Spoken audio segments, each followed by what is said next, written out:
آج کے دوسرے نشریے کی ابتدا میں اہم خبروں کا خلاصہ۔ وائرس کی روک تھام کے لیے کابینہ کے فیصلوں پر کل ہفتے کے روز سے عمل درآمد شروع کیا جا رہا ہے۔ صحت کی عالمی تنظیم نے کورونا وائرس سے متاثر ہونے والوں کی سونامی آ جانے پر متنبہ کرتے ہوئے اپیل کی ہے کہ ویکسین کی تیاری اور تقسیم میں زیادہ منصفانہ طریقہ کار استعمال کیا جائے تاکہ کووڈ-19 سے ہونے والی تباہی کا خاتمہ کیا جا سکے۔ اور آج نابلس کے جنوب میں بیٹا کے مقام پر جبل صبح نامی علاقے میں قابض اسرائیلی فورسز کے ساتھ جھڑپوں میں 4 فلسطینی معدنی گولیوں سے زخمی ہو گئے۔ یہ تھا اہم خبروں کا خلاصہ، اور اب پیش خدمت ہے ریڈیو قطر سے آج کا دوسرا مفصل نشریہ۔ بسم اللہ الرحمن الرحیم۔ نشریے کا آغاز کورونا وائرس کی تازہ ترین صورتحال سے کرتے ہیں۔ یہاں کی وزارت صحت عامہ نے اعلان کیا ہے کہ ملک میں آج سوسائٹی کی سطح پر کورونا کے مزید 2497 نئے مصدقہ کیسز اور مسافروں میں 695 نئے کیسز رجسٹر ہوئے ہیں۔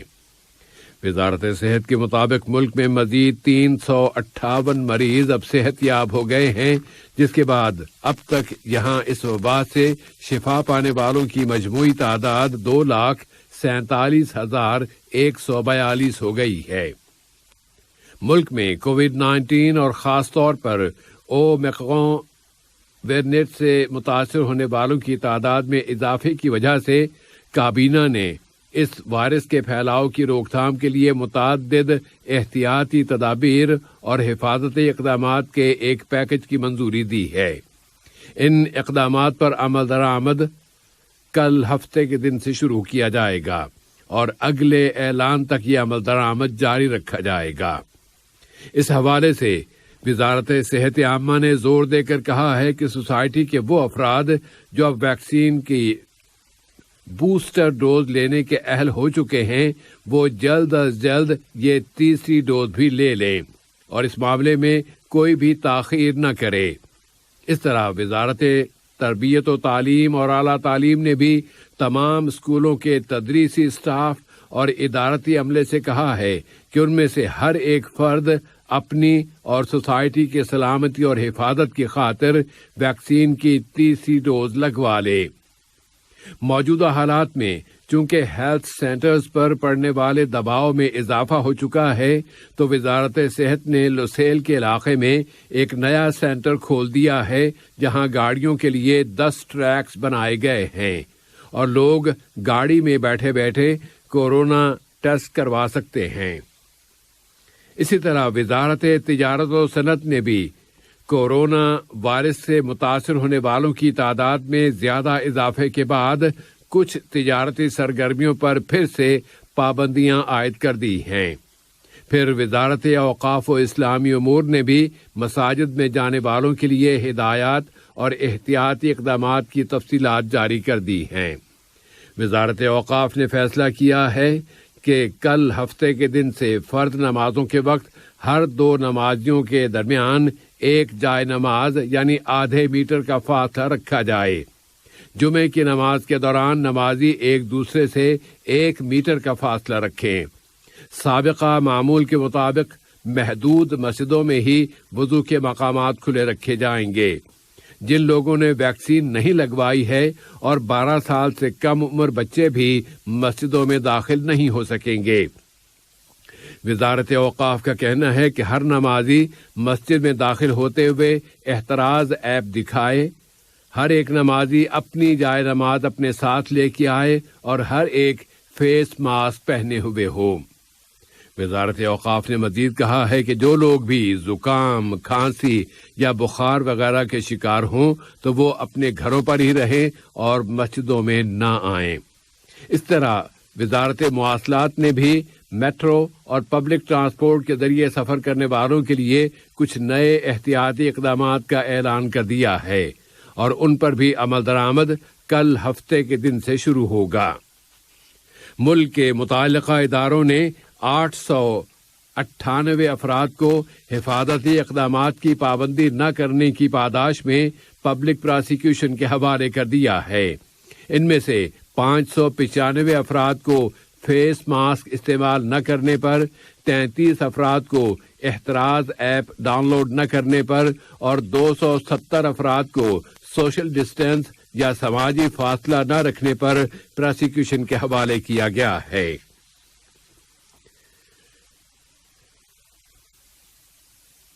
عالمی سطح پر صحت کی عالمی تنظیم WHO نے کورونا کے متاثرین کی ایسی سونامی کے آ جانے پر متنبع کیا ہے جو پوری دنیا میں ہیلتھ سسٹمز کو متاثر کر سکتی ہے۔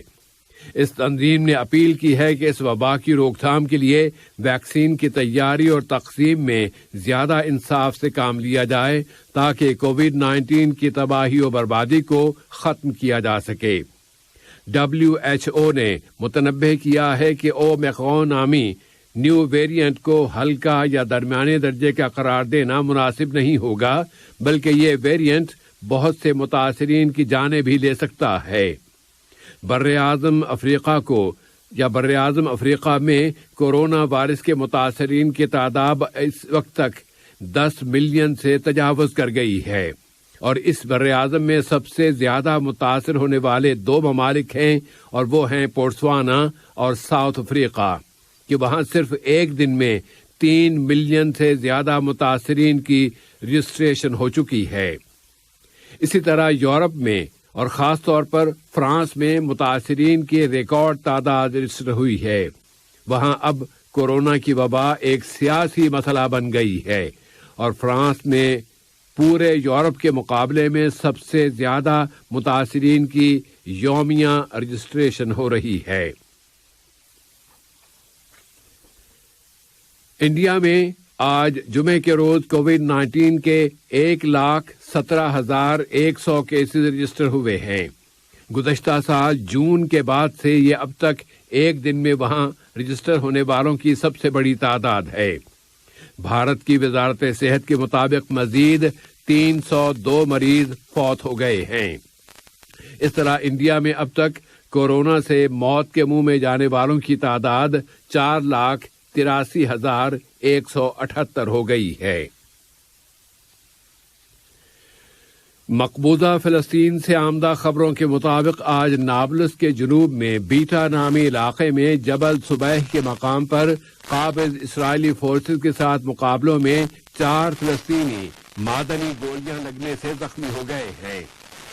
اسی طرح اسرائیل کی جنگی کشتیوں نے شہر غزہ کے شمال مغربی علاقے میں فلسطینی ماہی گیروں کی کشتیوں پر سٹین گنوں سے فائرنگ کی ہے۔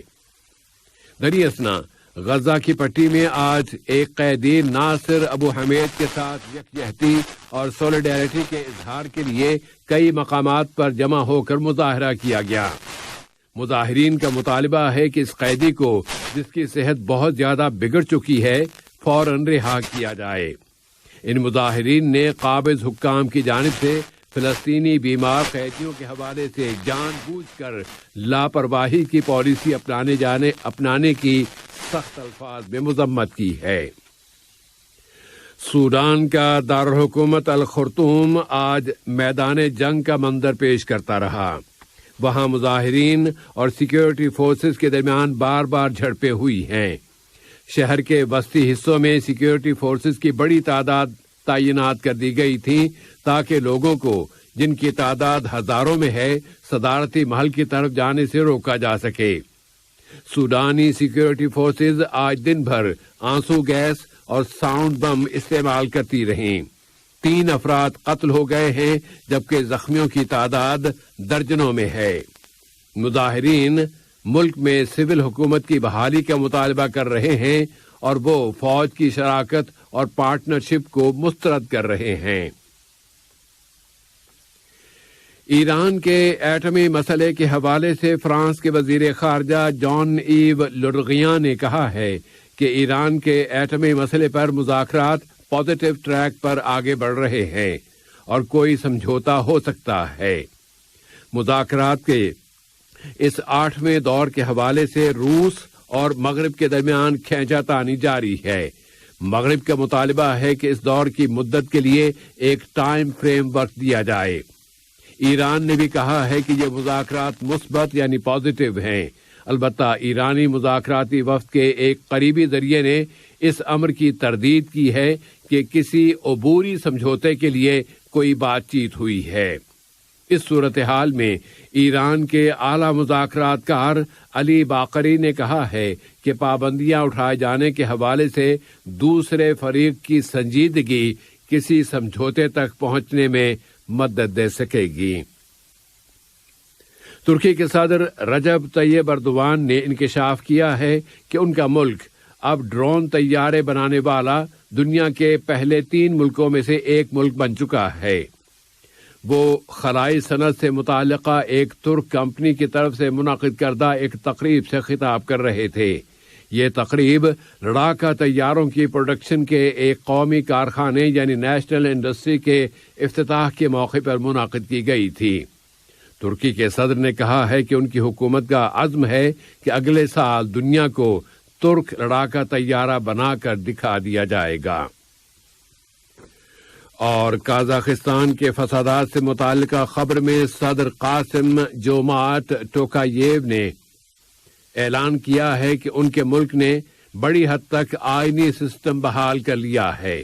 وہاں گزشتہ کئی روز سے غیر معمولی اور پرتشدد مظاہرے ہو رہے ہیں۔ صدر ٹوکاییو نے کہا ہے کہ انہوں نے پولیس کو یہ اجازت دے دی ہے کہ وہ کسی بھی پیشگی تنبیہ کے بغیر ہی فائرنگ کر سکتی ہے تاکہ ملک میں پھیلی ہوئی انارکی اور ہنگاموں کو ختم کیا جا سکے۔ قازقستان کی وزارت داخلہ نے کہا ہے کہ 26 مسلح مجرموں کا صفایا کیا جا چکا ہے اور 3000 سے زیادہ افراد گرفتار کر لیے گئے ہیں۔ وہاں ہونے والے احتجاجی مظاہروں میں اب تک پولیس اور نیشنل گارڈ کے 18 افراد بھی قتل ہو چکے ہیں۔ آج کا یہ نشریہ ختم ہونے سے قبل اہم خبروں کا خلاصہ ایک مرتبہ پھر۔ کورونا وائرس کی روک تھام کے لیے کابینہ کے فیصلوں پر کل ہفتے کے روز سے عمل درآمد شروع کیا جا رہا ہے۔ صحت کی عالمی تنظیم نے کورونا وائرس سے متاثر ہونے والوں کی سونامی آ جانے پر متنبہ کرتے ہوئے اپیل کی ہے کہ ویکسین کی تیاری اور تقسیم میں زیادہ منصفانہ طریقہ کار استعمال کیا جائے۔ اور آج نابلس کے جنوب میں بیٹا کے مقام پر جبل صبح نامی علاقے میں قابض اسرائیلی فوج کے ساتھ جھڑپوں میں 4 فلسطینی معدنی گولیوں سے زخمی ہو گئے۔ ریڈیو قطر سے آج کا دوسرا نشریہ اپنے اختتام کو پہنچا۔ فی امان اللہ۔